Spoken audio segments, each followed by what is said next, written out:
Hi everyone, and welcome at today's video where I am actually aiming to share with you some useful insights of something that might help you scale your revenue if you are a IT company that has a SaaS product and you're looking to scale your revenue or to revamp your revenue scheme over there and how you're bringing money within the company. So this comes as a result of a management consulting session I had with an executive that has a SaaS product. And we were segmenting ways we can bring in or we can revamp our sales and revenue strategy. So we decided to start by segmenting our clients. I know this can, seem as something you do on a daily basis, but I am focusing on two specific categories of clients which are very often ignored.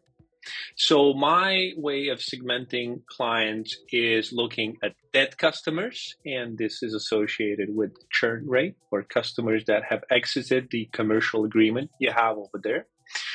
Then I am also talking and looking at existing customers, and lastly, I'm focusing on new customers, right? And this is odd, right? You start with the dead or you start with the existing customers and not focus on new customers, right? And this is because the cost of acquiring a new client is much, much higher than working with an existing client. So this is the strategic thinking that I'm having behind this. And when it comes to dead clients, calling dead clients, it's quite easy to establish a new connect with someone because you have had a relationship and you have their email, you have their contact details, and they might hear you out, or depending on what they're aiming to do within that company and their personal agenda, they might give you another shot. So maybe it's worth trying it. Now that you have seen this, you have this helicopter view, this macro view about how to attack and segment your clients, I usually start with existing customers. So how do I start with the existing customers? I try to look at the decision-making person within that company that is my client and try to understand by connecting with him or her, what's the personal agenda, what's their ambition, what are their professional aims, what kind of mark do they want to leave within that company? Where do we want to go? Because as soon as I understand that, I want to find a way on how I intertwine that with how I stop, how I help them stop losing money or how I help them gain more profit or revenue, right? So as soon as I intertwine these, I become important and I become a partner for that person who is trying to achieve specific milestones within that company. So it's nothing wrong with this. You just need to understand that the way to your success might be through someone else's success first. So that's a really important mentality you need to cultivate in sales and in generating revenue, okay? So as soon as I get and connect with this key decision-making person, I now switch my focus to cross and up sales strategies. I look at free add-ons and benefits. Perhaps there are some new features that I throw in over there for free for them just because they've been a good, and this is important, paying customers over the years. And if someone is about to exit, for example, our current commercial deal, I would try to get and connect with that person and see what were the pain points and if I can bring some practical solutions to the table that will have immediate effects, right? Because maybe they were promised over and over again that something would be fixed and it was not fixed. So let's see if I can pull out some miracles, right? And then I would look at implementing a referral fee that can either be paid in cash or it can be paid into, let's say, annual subscriptions, which are of a higher value. So an example would be, I give you $1,000 back in cash, or I give you worth of $3,000 in annual subscriptions. Okay, so this would be the attack plan that I would have for existing customers. And in parallel, I would dedicate at least 1 hour a day going back to the dead customers, right? Someone looking at the churn rate, looking at the CRM software that we have over there, regardless of which solution we use, to see why did that client leave? Why did the rupture occur? Okay, what was wrong and who was guilty, right? Because most of the times I look in these CRMs, I actually see explanations such as client was impossible. I did all my best. It was nothing left to be done. They just chose a cheaper vendor. And this is where the sales teams come back and say, we're expensive. There's nothing I can do. While, in reality, there's more than meets the eye over here. And if you're able to connect with that person and gather data and compare it with what the sales manager or the salesperson tells you, it's going to be quite a fracture over there. And if you want to build revenue, there's a golden rule that the client is always right. And if the client is not right and you know that he or she is not right, you find a way to get right with him or her. Okay, so I am trusting the sales team by verifying over here to see if I can bring back some former customers. Even if I bring them back at a more discounted price, it's still revenue, and ultimately they can, become brand ambassadors, which is really important. Okay. And there's another example I want to provide over here, which you might see in the CRM, that your sales team is telling you that the client asked for a tailored solution that it was impossible to deliver because it would have altered our product. Well, that's nothing more fake than that, just looking at this holistic line. So I want to see you had a conversation with the developers or with the head of development or with the product manager, which says that we can't do that.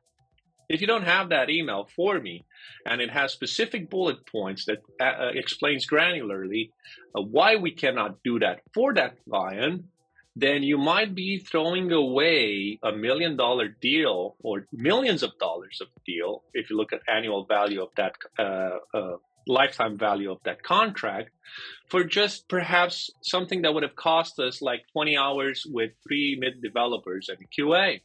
So that's why I'm always fixating my search to see what was left on the table. Okay, so as I look at the customers and I'm reaching out, looking at who was churned from my client list. Okay, now with new clients, there isn't an exact textbook of what you can do over here or cannot do. And saying something like the sky is the limit is just like being hit under the belt. So don't want to insult anyone, but you can be very creative over here. So what I try to do is bring my experience from one industry into the other industry and see if it works. It's a lot of A/B testing, but of course you have to have the stomach for it and to be able to afford it. Okay, what has worked really well when it comes to SaaS products is partnering with companies that are industry leaders. Okay, in something, it doesn't matter the industry, but they're a leader over there. So you would have to look at this very much to similar to celebrity endorsements, right? You want to find that Kim Kardashian that is within an industry that will get you the publicity or will get you your name recommended to others, so that if you're following and you can actually afford following this loss leader kind of strategy, you're going to get that money back as soon as possible. Okay, but still, even if you talk about loss leader and the danger of losing money over here or potential revenue, I can tell you exactly for some of the mathematical equations and looking at some of the costs over there for marketing campaigns over different channels, that it might be even cheaper for you to do it this way than going through the conventional way of promoting your SaaS product. Okay.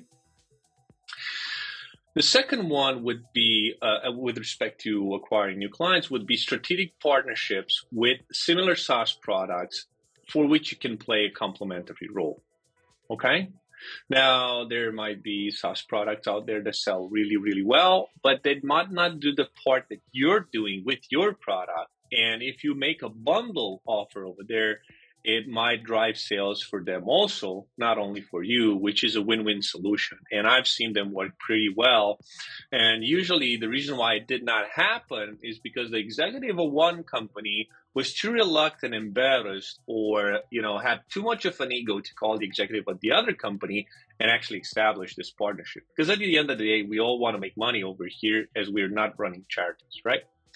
Okay, then the third one, I call it non-strategic partnership, or partnering with non-strategic partners. Why? Because you might look at this as being something that is completely diverse, right?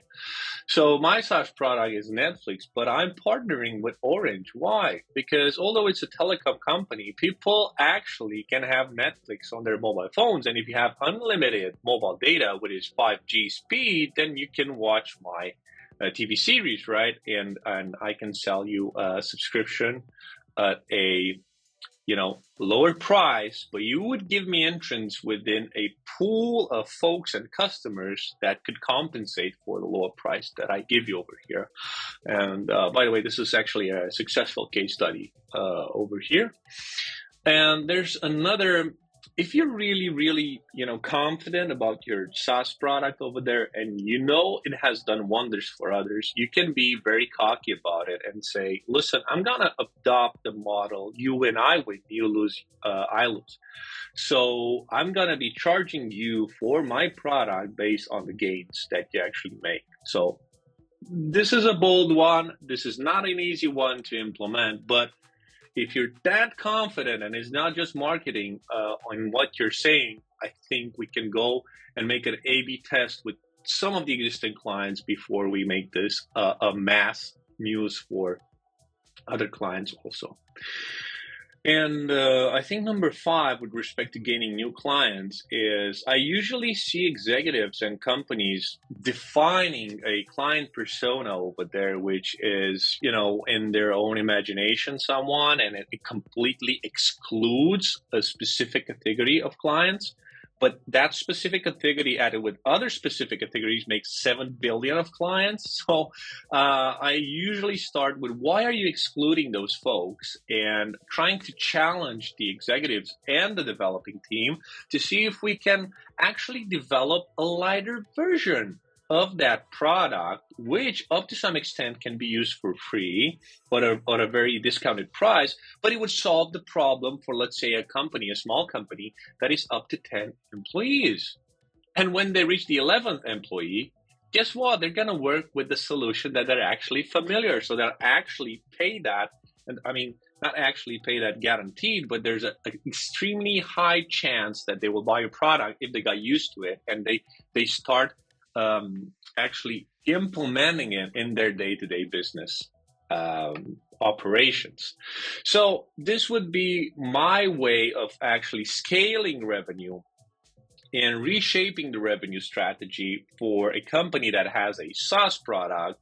And just to do a quick recap, I would look first with priority at existing and gone customers, looking at the churn rate and the reason why they're gone, and see if I can boost back or get back that relationship, and then focus on new clients, right? I mean, there's no specific order or timeline over here. Of course, you can do them in parallel, but what I'm trying to say is don't neglect the clients that have left your business and the clients that are still with you.